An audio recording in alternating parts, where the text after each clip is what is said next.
Hey everybody, it's PartyElite, and you might know me from my own YouTube channel where I constantly cover tactical and strategic games with guides, let's plays, and previews. Today I'm partnering up with Paradox Interactive to introduce you to a crucial part of your arsenal in the Lamplighters League: your agents. In this video, we'll briefly discuss their signature abilities, their upgrade trees, and their gear. Over the course of the game, you'll gain access to 10 agents to pick from, each with their own sets of stats, signature abilities, and skill trees that make them ideal for use in specific scenarios. Apart from their health, optimal range, movement speed, armor, damage output, and weapons, each agent will also have their own roles and a set of active and passive abilities to start with, unlock, or upgrade. As you can imagine, each of these aspects makes them more or less valuable in different circumstances, but proper use of their signature abilities can especially make a massive difference. Eddie, for example, can hit multiple enemies at once with his dual-wielding pistols, but with his barrage signature ability, he can deal a significant amount of damage in a cone-shaped area of effect, excellent for clearing out a group of enemies.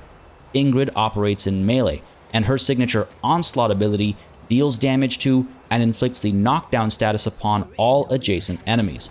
You want her in a tight spot to get the most out of this one. Latif's signature ability Decoy isn't tied to his offensive capabilities, but instead turns him invisible as he pops smoke in a massive area around him, while also leaving behind a decoy target to draw enemy attention for a couple of turns. Celestine's signature ability Mesmerize can be used to have an enemy join your side of the fight for one round.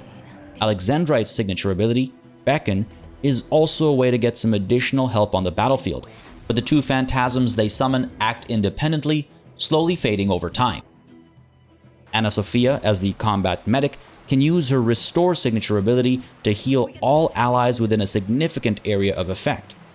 Fedir, meanwhile, waltzes into close range with his shotgun, and then can use his signature ability to pick up and throw enemies around, inflicting knockdown in an area of effect around where they land.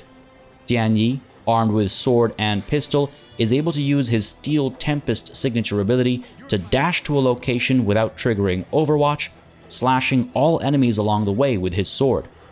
Judith is the only agent to start with armor, and so you can confidently use her Challenge signature ability to draw surrounding enemies to attack her rather than her allies.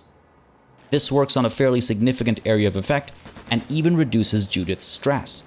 Finally, the sniper Purnima works best from long range and is able to use her signature ability to perform a trick shot. She can choose 2 locations and fire a single bullet that damages everything in a straight line from her gun to the first point, and then from the first point to the second. With the right angles, everybody's always in the line of fire for Purnima. These signature abilities can be made more powerful over time with the use of each agent's upgrade trees. Each agent has their own unique upgrade tree with a varying number of skills spread out over multiple levels, costing between 2 and 12 skill points to unlock each. Skill points are acquired at the end of every mission, collected into a single skill point pool, which all of your agents can draw from to acquire upgrades. This means agents can be upgraded even if they didn't go on a mission, allowing you to use your highest level agents in missions to upgrade those that have fallen behind and need to be kept away from the action as a result. This also means that agents left behind to rest and recuperate after a mission can keep up while they heal up and prepare for their next outing. You'll want to make sure you spread your skill points out wisely though. Focusing on just a handful of agents can be fruitful, but if things go sideways and they get taken out, that's a huge investment of skill points that you're never getting back in harder difficulties with permadeath, though the default difficulty will allow you to attempt a rescue mission. Some skills are passives, not requiring the use of action points to use, providing some form of numerical or statistical benefit or another. Other skills are abilities that do cost action points to use, typically involving a unique type of attack, buff, or debuff applied as appropriate. Upgrades to the signature abilities mentioned previously fall under this category. And finally, every skill tree has an upgrade to the agent's weapon of choice, though it requires a bit more than just skill points, something we'll discuss in a later video. Gear goes beyond the agent's weapons though. Suppliers can provide you with bandages to heal mid-mission, a variety of grenades that can turn the tide of battle in various ways, and plenty more besides. Apart from that, gear can be found littered around the mission areas. Since agents can only carry one item to start with, slowly upgrading to 3 slots over time, you'll only be able to carry so much into a mission, needing these mid-mission pickups to stay topped up. Separately, you'll want to kit your agents out with accessories, armor, and weapons mods to stay ahead of the opposition as well.